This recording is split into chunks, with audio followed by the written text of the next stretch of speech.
Hello दोस्तों, स्वागत है आपका विद्या स्मार्ट कोचिंग क्लासेस में। मैं नरेंद्र कुमार और आज दोस्तों इस वीडियो में हम लोग पढ़ने वाले हैं हिंदी का 8वां मॉडल पेपर। और ये जो मॉडल पेपर है दोस्तों, आपके आने वाले जो KBS एग्ज़ाम है और जो UP टेट का एग्ज़ाम आने वाला है, अभी जो इस साल आपके UP टेट का एग्ज़ाम होगा उसके लिए बहुत ही इम्पोर्टेंट सीरीज़ होने वाली है। क्योंकि दोस्तों इसी तरह के प्रश्न आपके एग्ज़ाम में पूछे जाते हैं, देखने में बहुत ही इजी लगेंगे और इसी तरह के प्रश्न आते भी हैं। ज़्यादा टफ भी प्रश्न नहीं आता है, क्योंकि UP टेट में अगर आप अच्छे से मेरी सारी वीडियो देख लेते हैं तो आशा के साथ मैं कह रहा हूँ 25 से एबव नंबर आप हिंदी में ज़रूर लेके आएंगे।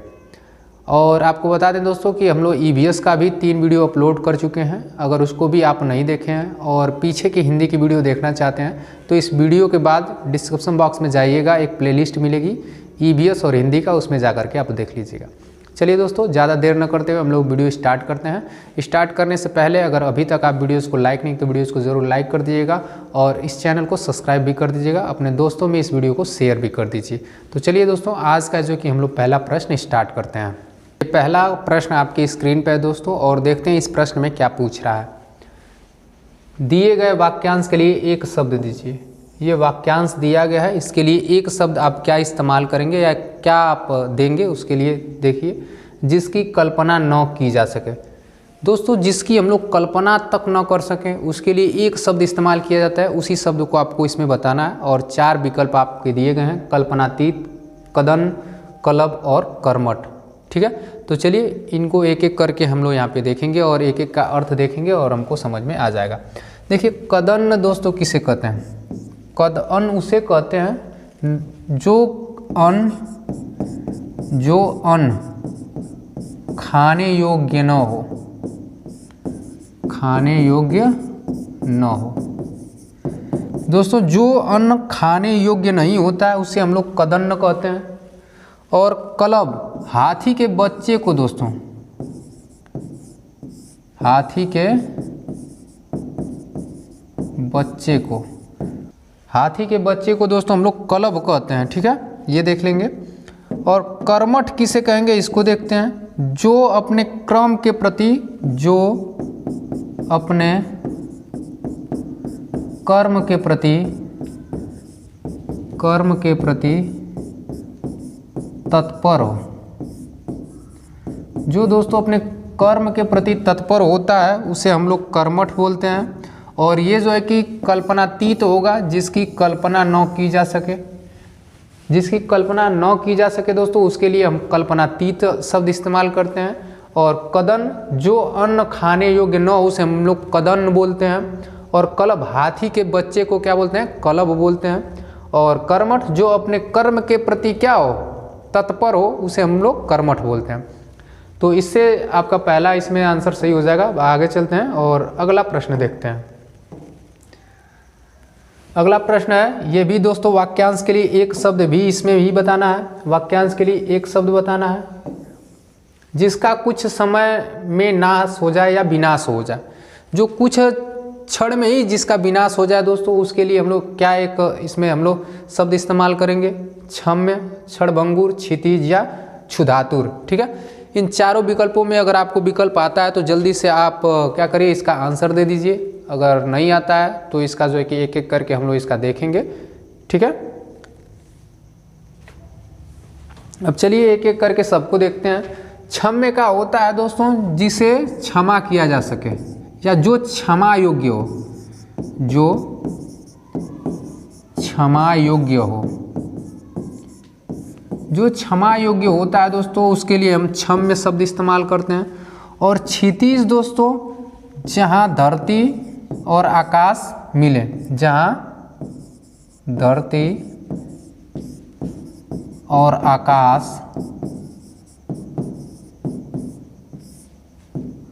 जहाँ धरती और आकाश मिलते हों।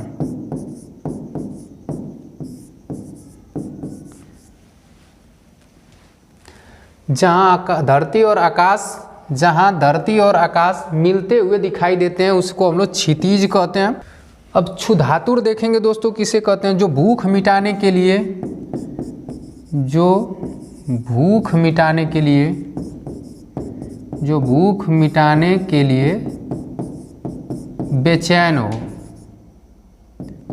बेचैन हो। यहाँ पे देख सकते हैं दोस्तों, इसमें है जो कि क्षम्य, जिसे क्षमा, जो क्षमा योग्य हो यानी जिसे क्षमा कर देते हैं वो क्षम्य हो जाएगा। क्षितिज वो होता है जहाँ धरती और आकाश मिलते हुए दिखाई देते हैं या प्रतीत होते हैं। और क्षुधातुर उसे कहते हैं दोस्तों जो भूख मिटाने के लिए बेचैन होता है, उसे क्षुधातुर कहते हैं। और ये क्षणभंगुर, जिसका कुछ समय में ही नाश हो जाता है, उसे हम लोग क्या कहते हैं, क्षणभंगुर कहते हैं। तो इसका आंसर क्या हो जाएगा, क्षणभंगुर हो जाएगा। तो इस तरह का जो कि आप प्रश्न को देख सकते हैं, और इसी तरह के ही प्रश्न दोस्तों एकदम टेट में आपके आते हैं।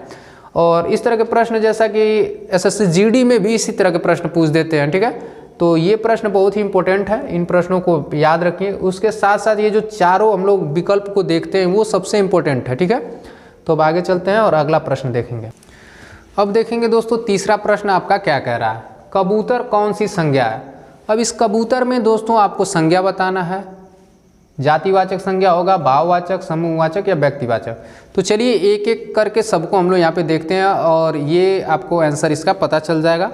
तो देखिए, जातिवाचक संज्ञा, जिससे जाति या पूरे समूह का बोध हो, किसी वस्तु के जाति या उसके वर्ग या पूरे उसके समूह का जब बोध होता है तो उसे जातिवाचक संज्ञा कहते हैं। और भाववाचक संज्ञा, जो व्यक्तियों के या वस्तुओं के गुण, दशा और भाव को जब हम लोग किसी शब्द से प्रकट करते हैं तो वो क्या कहलाते हैं, भाववाचक संज्ञा कहलाते हैं। जैसे बुढ़ापा, ठीक है। इस तरह के जो शब्द आपको देखने को मिलेंगे, बुढ़ापा मिलेगा, उसके साथ साथ और भी इसमें दोस्तों आपके प्रश्न मिल जाएंगे, जैसे थकान, मिठास, क्या, थकान, मिठास। देखिए ये क्या है, गुण है। जब इस तरह के गुण, दशा और भाव जब देखने को मिले तो वहाँ पे क्या होता है, भाववाचक संज्ञा होता है।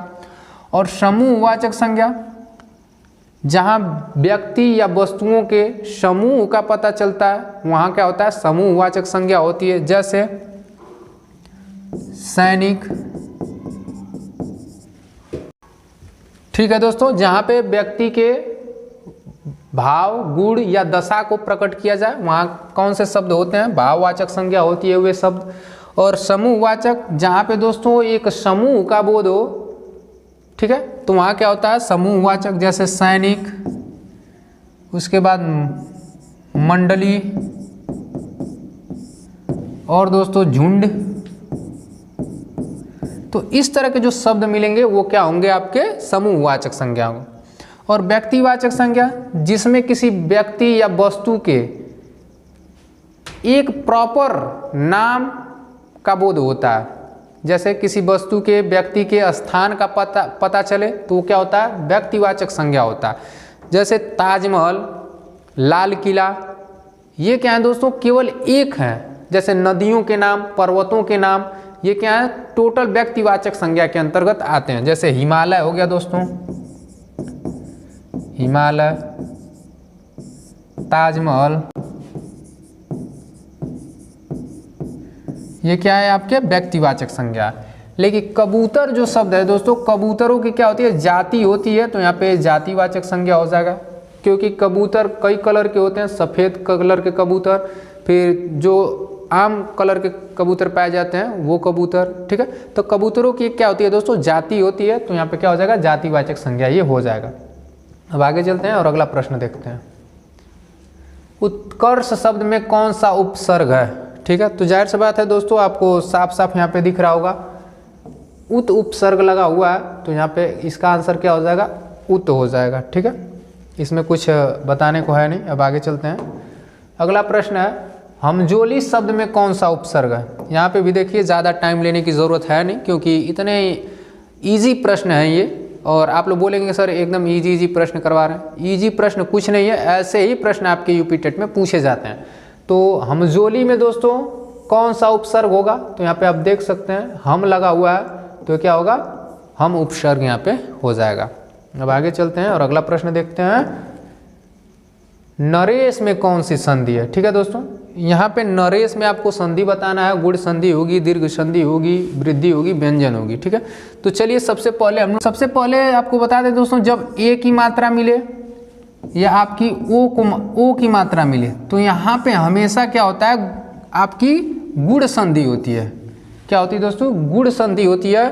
और ये बनता कैसे देखिए, जैसे नरेश है, नरेश में सबसे पहले देखेंगे न र धन इस, ठीक है, बड़ी ई रहेगा, नर धन इस।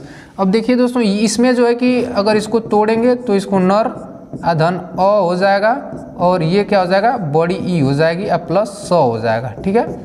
तो यहाँ पे जब देखेंगे तो यहाँ पे दो स्वरों का मेल है, अ का और ई का, और अ और ई मिला करके दोस्तों, अ और ई मिला के ए बनता है। क्या बनता है? ए बनता है। इसीलिए यहाँ पे क्या हो गया है, नरेश हो गया है। और इसमें कौन सी संधि है दोस्तों? गुण स्वर संधि है, ठीक है। तो ये इसका आंसर हो जाएगा ए नंबर का, गुण स्वर संधि। अब आगे चलते हैं। दिए गए विकल्प में अपचार का विलोम आपको निकालना है। इस तरह के प्रश्न दोस्तों पिछली वीडियो में भी ये वाला प्रश्न हम लोग किए हैं। तो अपचार का विलोम क्या हो जाएगा दोस्तों? उपचार हो जाएगा। और अवरोह का क्या होगा? आरोह हो जाएगा, आरोह विलोम हो जाएगा। उत्तीर्ण का अनुत्तीर्ण हो जाएगा, अनुत्तीर्ण। दिन का दोस्तों क्या हो जाएगा? रात हो जाएगा, ठीक है। तो इसका आप देख सकते हैं। उपचार का क्या हो जाएगा? अपचार का उपचार हो जाएगा, अवरोह का आरोह, उत्तीर्ण का अनुत्तीर्ण, दिन का रात, ठीक है। अब आगे चलते हैं और अगला प्रश्न देखते हैं। इकट्ठा में कौन सा समास होगा? अभी दोस्तों हम लोग समास से, संधि से और उपसर्ग से इस तरह के प्रश्न आज हम लोग कर रहे हैं, और इसमें आपको बताना है इकट्ठा में कौन सा समास होगा, ठीक है। देखिए अब सबको इसमें भी देख लेंगे हम लोग। द्वंद्व समास, द्वंद्व समास किसे कहते हैं दोस्तों? जहाँ या और तथा और इत्यादि कुछ इस तरह के जो आपके शब्द मिलते हैं वहाँ पे आपको देखने को मिलेगा, या इस तरह का योजक चिन्ह लगभग ज़्यादा देखने को मिलता है, और विलोम शब्द भी इसमें ज़्यादा मिलता है। जैसे माता का उल्टा पिता, दिन का उल्टा रात। और इसमें क्या होता है दोस्तों? द्वंद्व में दोनों पद प्रधान होता है, और इस प्रकार के उनको तोड़ने पर अंदर इनके चिन्ह मिलते हैं। जैसे माता तथा पिता, दिन तथा रात, इस तरह के जो शब्द आपको देखने को मिलेंगे वो होंगे आपके द्वंद्व समास। और कर्मधारय समास में दोस्तों जहाँ उपमेय और उपमान की संज्ञा दी जाती है तो वो क्या होते हैं? कर्मधारय समास होते हैं। और तत्पुरुष समास में दोस्तों आप लोग जानते हैं जितने कारक चिन्ह है, कारको चिन्ह का जब का, के लिए, से, इस तरह का जब उसको तोड़ने पर शब्द आता है तो वो क्या कहलाते हैं? तत्पुरुष समास कहलाते हैं। और द्विगु समास में दोस्तों प्रथम पद जो होता है वो संख्यावाची होता है, संख्याओं का बोध होता है। जैसे त्रिलोक, त्रिभुज, पंचभुज, षष्ठभुज, ठीक है। इस तरह का जब वो बोध होता है तो वहाँ पे आपका क्या होता है? द्विगु समास होता है। और इसमें इकट्ठा में एक मीन्स एक शब्द का बोध हो रहा है, यानी ये दोस्तों क्या है? आपका द्विगु समास है, ठीक है। तो इसका आंसर क्या हो जाएगा? द्विगु समास हो जाएगा। अब अगला प्रश्न देखते हैं। अगला प्रश्न है दोस्तों, दूध रोटी में कौन सा समास है? अभी मैंने चारों समासों को आपको बता दिया है, और दूध रोटी में कौन सा समास है आपको बताना है। तो दूध और रोटी, यहाँ पे अगर आप इसको तोड़ो तो दूध और रोटी, दूध और रोटी मिलेगा शब्द, क्या मिलेगा? दूध और रोटी। और हम जानते हैं कि जहाँ पर और, तथा, या, अथवा इस तरह का जब शब्द मिलता है तो वहाँ पे क्या होता है दोस्तों? द्वंद्व समास होता है। क्या होता है? द्वंद्व समास होता है। तो इसमें आंसर हो जाएगा द्वंद्व समास।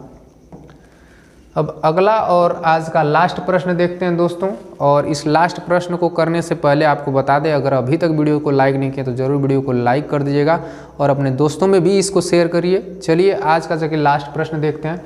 खूब लाभ होना का आपको क्या बताना है? उचित मुहावरा बताना है। खूब लाभ होना, ठीक है। खूब लाभ होना का आपको बताना है। फूला न समाना, 10 उंगलियां घी में होना, दांत निपोरना, दोनों हाथों से लुटाना। ठीक है दोस्तों, तो इसको भी हम लोग एक एक करके सबको देखेंगे और इससे हम लोग को इसका आंसर निकल के आ जाएगा। तो चलिए देखते हैं। फूला न समाना, तो ये दोस्तों अत्यधिक खुश होना, अत्यधिक प्रसन्न होना, अत्यधिक प्रसन्न होना। जब हम लोग दोस्तों अधिक प्रसन्न होते हैं तो लोग आपको बोलते हैं फूले न समा रहे हो आप, यानी फूले न समाना। ठीक है। और दांत निपोरना, व्यर्थ में हंसना, व्यर्थ में हंसना, उसके लिए हम लोग मुहावरा इस्तेमाल करते हैं दांत निपोरना। ठीक है। और दोनों हाथों से लुटाना, यानी अत्यधिक खर्च करना, अत्यधिक खर्च करना। जब दोस्तों आप अत्यधिक खर्च करते हो तो हम लोग कहते हैं दोनों हाथों से लुटा रहे हो। ठीक है। और दोस्तों 10 उंगलियां घी में होना, इसका क्या होगा? खूब लाभ होना। क्या? खूब लाभ होना। अगर इसका वाक्यों में अगर प्रयोग किया जाए दोस्तों, तो जैसे अगर हम ही आपको पढ़ा रहे हैं, अगर पढ़ाते पढ़ाते हमारी वीडियो वायरल हो गई तो क्या हो जाएगा? हमारा क्या होगा? 10 या 10 उंगलियां क्या हो जाएंगे? घी में हो जाएंगे। अगर हमको पूरा लाभ होने लगेगा तो वही क्या है, इस तरह का वाक्यों में प्रयोग कर सकते हैं। ठीक है। तो इसका क्या हो जाएगा? 10 उंगलियां घी में होना, तो खूब लाभ होना, यही हो जाएगा क्या? बी आंसर आपका सही हो जाएगा। तो आशा करते हैं कि दोस्तों ये वीडियो आपको पसंद आया होगा। अगर वीडियो पसंद आया होगा तो अपने वीडियो जो कि दोस्तों में भी शेयर करिएगा, और वीडियो को अभी तक लाइक नहीं किया तो दोस्तों ज़रूर से ज़रूर लाइक कर दीजिएगा। मिलते हैं अगले वीडियो में नए वीडियो के साथ, तब तक के लिए बाय बाय।